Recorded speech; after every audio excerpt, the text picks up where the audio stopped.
첫 번째 경기 바야돌리드 대 알라베스 분석 시작해보겠습니다. 바야돌리드는 5-4-1 포메이션을 기반으로 수비적인 운영을 시도하지만 최근 전력 유지가 어렵고 후안 미라타사는 최전방에서 제공권 싸움과 마무리에 집중하고 있으며 라울 모로는 측면에서 빠른 전개를 시도한다. 그릴리치는 중원에서 탈압박과 템포 조절에 관여하지만 전체적인 연계가 무너진 상태에서 효율성은 떨어지고 있고 하비 산체스를 비롯해 주릭, 에이도, 다비드 토레스 등 핵심 수비 자원의 연쇄 부상은 치명적인 손실로 작용하고 있기. 무엇보다 이미 강등이 확정된 상황에서 선수들의 동기부여가 완전히 상실되었으면 홈 2점조차 흐려진 상황이다. 알라베스는 4-1-4-1 포메이션을 통해 안정적인 수비 라인과 빠른 측면 전개를 활용한 경기 운영을 선보이고 있고 키케 가르시아는 최전방에서 연계와 제공권 싸움에 모두 능하며 공중볼 경합에서 상대 수비를 효과적으로 흔들 수 있다오. 카를로스 아레나는 측면에서 빠른 돌파와 크로스로 득점 기회를 만들어내는 활로 역할을 수행하고 있으며 게바라는 중원에서의 전진 패스와 압박 시도에서 안정적인 중심축 역할을 하고 있고 압카리의 부상 이탈은 아쉽지만 전체적인 수비 조직과 전개 템포는 안정적으로 유지되고 있으며 동기부여가 무너진 바야돌리드 수비진을 상대로 확실한 주도권을 줄 수 있는 상황이다. 바야돌리드는 이미 강등이 확정된 상황에서 수비 조직력과 전술 집중력이 모두 붕괴된 상태고 알라베스는 비교적 안정적인 운영과 강한 전방 압박을 통해 경기 주도권을 줄 수 있는 조건을 갖췄고 결국 경기 흐름은 전개 조직과 동기부여에서 앞선 알라베스가 줄 가능성이 높다. 두 번째 경기 라스팔마스 대 레네가스 분석 시작해보겠습니다. 라스팔마스는 4-4-2 포메이션을 바탕으로 중원에서의 압박과 안정적인 점유율 운영을 통해 경기를 풀어가는 팀이며 야누자이는 측면에서 탈압박과 날카로운 크로스로 공격의 활로를 만들어내며 산드로 라미레스는 박스안에서의 움직임과 마무리 능력이 뛰어나고 캄파냐는 중원에서의 수비 커버와 템포 조절을 통해 공수 연결의 핵심 역할을 맡고 있다. 미카 마르몰의 징계 결장과 일부 부상자는 존재하지만 전체적인 팀 밸런스는 안정적으로 유지되고 있고 홈에서는 수비 라인의 간격 유지와 이선의 유기적인 연계가 매끄럽게 이루어지고 있으며 후반으로 갈수록 측면 침투가 활발해지는 패턴도 뚜렷하다. 레가네스는 3-4-3 포메이션을 통해 숫자를 늘린 미드필더 라인에서 압박을 시도하지만 전방과의 연계에 다소 단절이 발생하고 있고 디에고 가르시아는 제공권과 포스트 플레이에 강점을 보이지만 수비 전환 시 기동력이 떨어지는 장면이 자주 연출된다.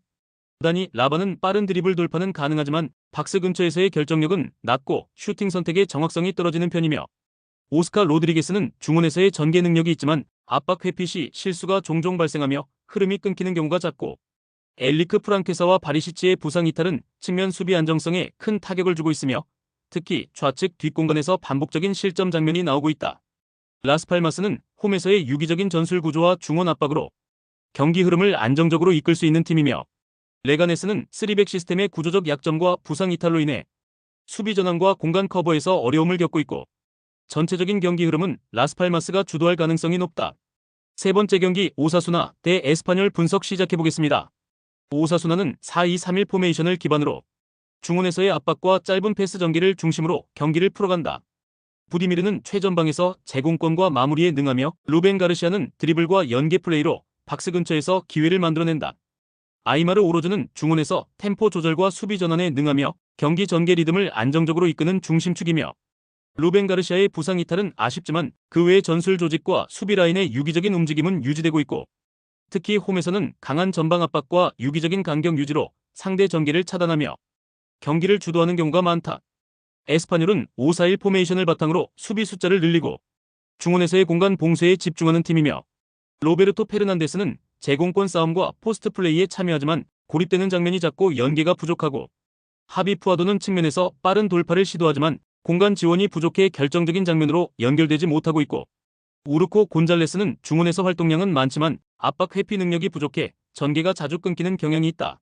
수비 블록은 단단하지만 전환 속도가 느리고 수비 라인과 미드필더 간격이 벌어지며 뒷공간이 자주 노출되고 있다. 오사수나는 유기적인 압박과 중원 장악을 바탕으로 전술적으로 안정된 흐름을 유지하고 있고 에스파뇰은 수비 중심 운영에 집중하고 있지만 전개 속도와 조직적인 압박 회피에 어려움을 겪고 있고 결국 경기 주도권은 오사수나가 쥘 가능성이 높다. 네 번째 경기 칼리아리 칼초 대 베네치아 분석 시작해보겠습니다. 칼리아리는 4-4-1 포메이션을 기반으로 두 줄 수비를 구축하며 빠른 역습과 세트피스를 중심으로 득점 기회를 노리는 팀이며 피콜리는 최전방에서 제공권과 연계 능력을 겸비한 자원이며 조르테아는 측면에서의 돌파와 크로스 전개가 뛰어난 선수다. 비올라는 중원에서 패스 조율과 중거리 슛으로 변수를 만들 수 있는 핵심 자원이며 다만 파볼레티가 카드 징계로 결장하고 미나 양크토, 코만, 솔다티가 부상으로 빠진 상황이지만 이탈 자원 대부분이 주전급은 아니며 전술 운영에는 큰 무리가 없는 상태다. 베네치아는 3-5-2 포메이션을 통해 넓은 중원 장악을 시도하고 짧은 패스를 기반으로 한 점유율 운영을 추구하는 팀이며 오리스타니오와 엘레르트소는 빠른 침투와 전방에서의 유기적인 움직임을 통해 찬스를 만들어내고 부시오는 중원에서 전개 템포를 조절하는 역할을 맡고 있고 그러나 스보보다 덩칸, 사그라도가 부상으로 빠진 상태이며 이로 인해 수비 전환 속도와 측면 수비의 커버 범위가 줄어들고 있는 상황이며 특히 압박 상황에서의 실수가 잦고 실점 직전까지의 빌드업 과정에서 무리한 전개가 자주 관찰되고 있다. 베네치아는 전개 과정에서의 불안정성과 수비 라인의 간격 붕괴로 인해 위기 상황이 반복되는 구조다. 칼리아리는 수비 안정성과 전방 압박 흐름에서 확실한 우위를 점하고 있으며 홈에서의 효율적인 운영을 통해 주도권을 쥘 가능성이 높고 골은 많지 않겠지만 흐름과 효율 면에서 칼리아리가 한 수위다. 다섯 번째 경기 피오렌티나 대 볼로냐 분석 시작해보겠습니다. 피오렌티나는 3-4-3 포메이션을 기반으로 높은 점유율과 전방 압박을 바탕으로 경기를 주도하는 팀이며 리차드슨은 공격 전개 시 최전방에서 버티며 연기를 이끌고 은두르는 빠른 침투와 순간적인 돌파에 능하고 만드라고라는 중원에서 템포 조절과 전진 패스를 담당하며 빌드업의 핵심 역할을 맡고 있다. 하지만 벨트란, 폴로룬쇼의 징계 결장과 함께 보베, 구드문드손, 카탈디까지 빠지며 중원과 이선의 조직력이 흐트러진 상태고 전개는 이어지지만 마무리 단계에서의 정교함이 부족하고 박스 근처에서의 창의성이 떨어지는 흐름이다. 볼로냐는 4-3-3 포메이션을 바탕으로 빠른 공수 전환과 좌우 측면 전개에 강점을 보이는 팀이며 달린가는 최전방에서 제공권과 침투 타이밍을 고루 갖춘 공격수이며 도밍게스와 포베가는 중원에서 볼 간수와 탈압박 능력이 뛰어난 자원이며 다만 에스타니, 페드롤라, 에를리치가 이탈해 측면 수비와 이선 전개에서 간헐적인 공백이 발생할 수 있고 특히 세밀한 마무리에서의 아쉬움이 자주 나타나고 있으며 원정 경기에서는 결정력과 연계가 불안정한 모습을 보이기도 한다. 피오렌티나는 볼 점유율을 확보하지만 전방에서의 연계 단절과 마무리 부재로 인해 득점까지 연결되는 경우가 드물다.